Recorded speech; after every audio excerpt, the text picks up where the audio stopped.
Bismillahirrahmanirrahim. Assalamualaikum warahmatullahi wabarakatuh dan selamat sejahtera. Selamat datang ke video kami iaitu Sejenayah di Ujung Jari. Saudari dan saudari, apakah anda tahu tentang jenayah cyber? Jenayah cyber adalah semua jenis jenayah yang dilakukan di internet ataupun laman web.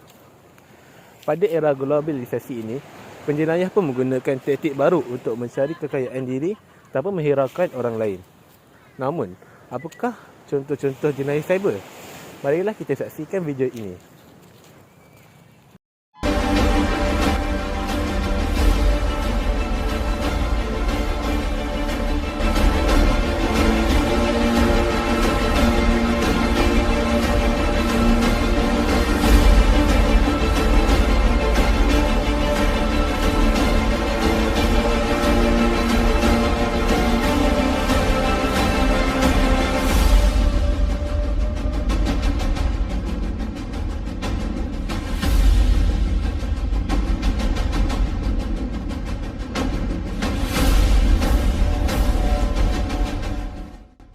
Kita boleh lihat daripada lakonan tadi, seseorang itu telah diperdaya oleh scammer untuk memberi butiran penting seperti nombor IC dan nombor akaun bank.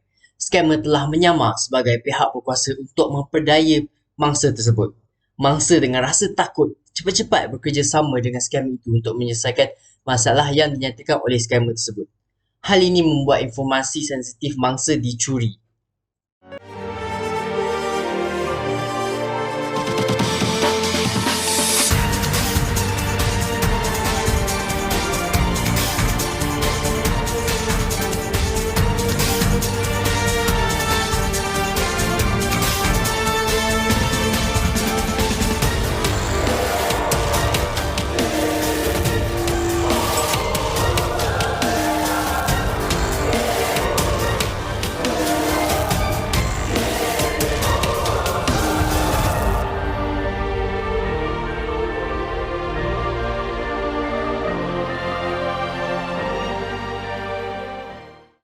Mengecewakan bukan?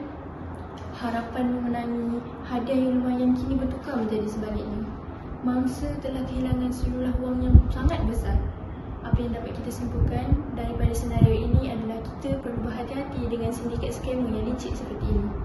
Pastikan anda menyemak nama dan maklumat tentang agensi pelancongan tersebut dahulu di dalam data Kementerian Pelancongan sebelum memberi maklumat peribadi seperti nombor kad pengenalan, kad kredit dan lain-lain kepada pihak yang tidak dikenali.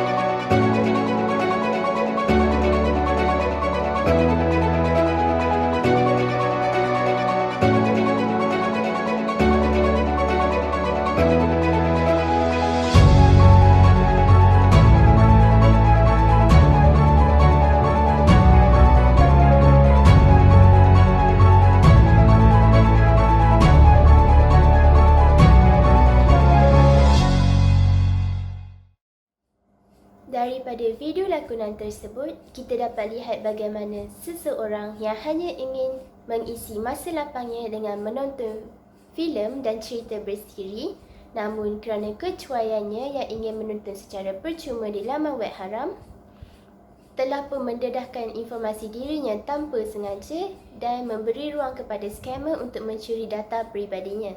Oleh itu, haruslah kita sentiasa berwaspada ketika melayari internet dan memastikan apa-apa pautan yang kita tekan adalah selamat dan tidak mencurigakan, dan memastikan aplikasi dan laman web yang kita layari terjamin keselamatannya.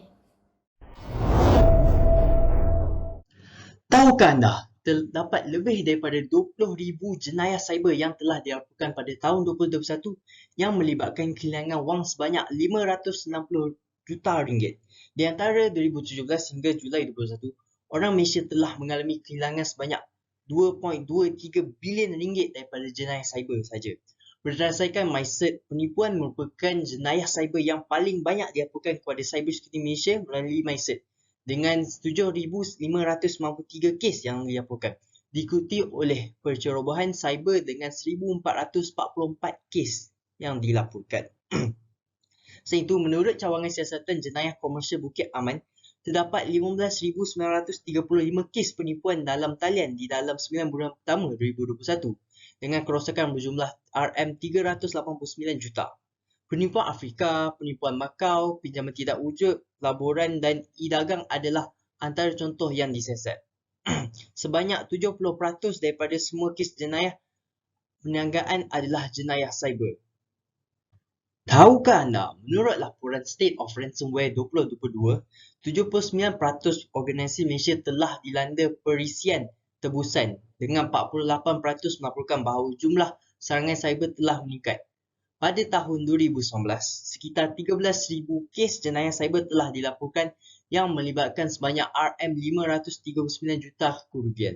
Kes ini meningkat ke 17,000 pada tahun 2020. Pada tahun lepas, nombor itu meningkat lebih daripada 20,000 dengan kerugian sebanyak RM560 juta.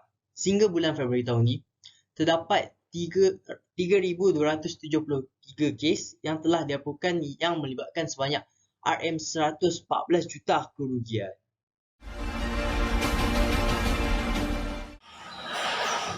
Tidak dinafikan lagi, ledakan teknologi maklumat ini telah membuka peluang dan ruang kepada penjenayah cyber untuk mengambil kesempatan atas kelemahan pengguna yang melayari internet. Oleh itu, kita perlu mengenal pasti implikasi kes jenayah cyber agar dapat menjadi pedoman agar tidak terjebak dalam perangkap mereka. Implikasi yang signifikan dalam isu ini ialah data maklumat peribadi pengguna terdedah kepada semua orang, terutamanya penjenayah cyber. Mangsa tanpa disedari telah berkongsi maklumat dalam laman sesawang yang tidak rasmi atau laman sesawang tiruan yang direka oleh penjenayah cyber. Malah, mereka bagai sudah jatuh ditimpa tangga pula apabila mereka sering menjadi mangsa penipuan jenayah cyber. Hal ini demikian adalah kerana penjenayah dapat mengakses maklumat pengguna lalu melakukan transaksi wang dari akaun pengguna ke akaun penjenayah cyber itu. Selain itu, mangsa jenayah cyber juga akan menghadapi tuduhan yang tidak berasas daripada pihak tertentu.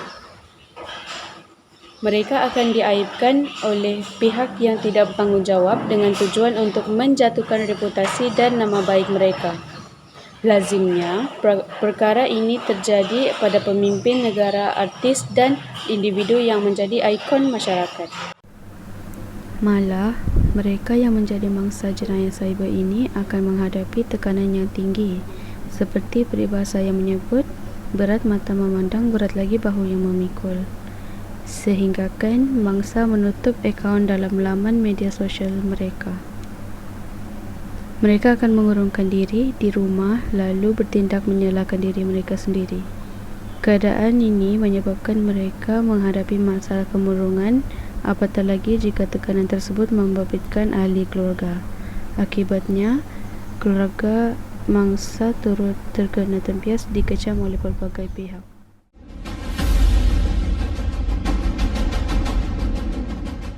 Akan memberikan cadangan bagi mengatasi jenayah di alam cyber. Pertama sekali ialah mengelakkan diri daripada menjawab panggilan nombor antarabangsa ataupun nombor yang kita tak terkenali, ataupun kadang-kadang mereka menggunakan nombor privacy. Seterusnya ialah dilarang untuk berkongsi sebarang maklumat peribadi di mana-mana platform media sosial. Dan selain itu, memastikan bahawa anda mencatat segala maklumat pemanggil yang memasuki panggilan log anda.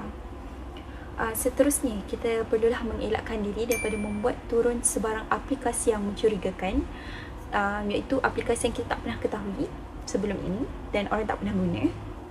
Dan selain itu, kita perlu membuat panggilan khidmat pelanggan supaya kita dapat membuat aduan tentang perkara yang dianggap sebagai jenayah alam cyber yang berlaku pada diri kita. Contohnya, kita terangkat panggilan daripada nombor yang kita tak kenali.